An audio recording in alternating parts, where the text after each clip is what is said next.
gözüm yaradı mənim, yetim dəxti olar yaxşı ya da mən.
Bizim bu ev havamız orta saattir, yani soğuk değmez kardan bir hava.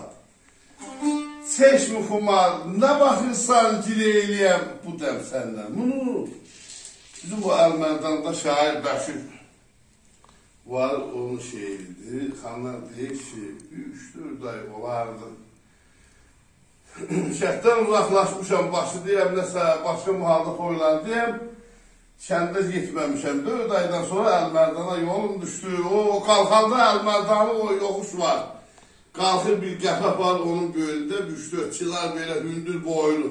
Onun Saxavətdə də toylarında demişdi bana, ondan sonra hədiyyə edəcəyəm sizə. Həmən sinarları mən gördüm orada.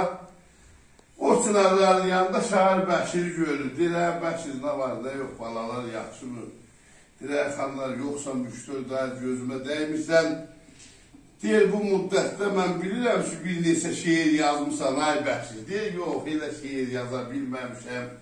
Nə bilim, bir para gəl, birini yazmışam, o da dərdə dərman döyür də, yaxşı döyür, sənin üçün döyür, sənin həyatına layiq döyür. Deyir, nə yazmışam da, deyir, bilim mən. Deyir, heç nə də xanlar, getmirə istirahat edə, səhər danışarıq. Deyir, deyinəndə mən geri eləyə bilmərəm, danışan bir adamam o şeirdir. Deyir, səhmirsən, yazmışam, Seçmi Xumar, nə baxırsan, gileyliyəm bu dəm səndə. Avala, məni yandırıb yaxırsan, heç yazılmır didəm səndən. Baharın olmaz qarından, solarsan ahım zarından, bir oxta vurursan ha ciyarından, sağlam döy zədəm səndən.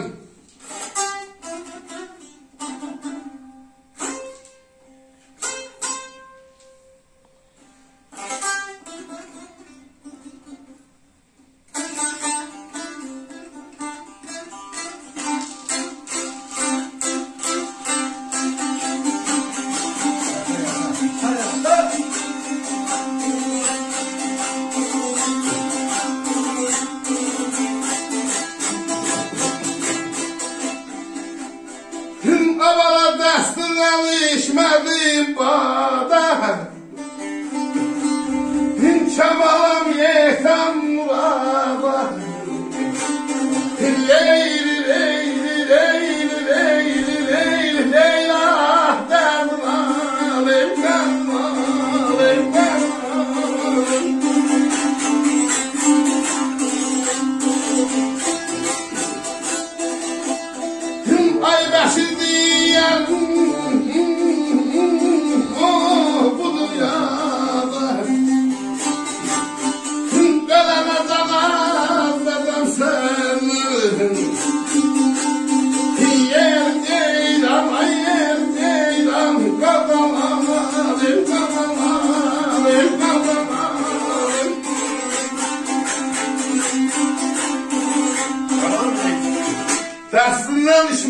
Baada şamalam yetəm murada.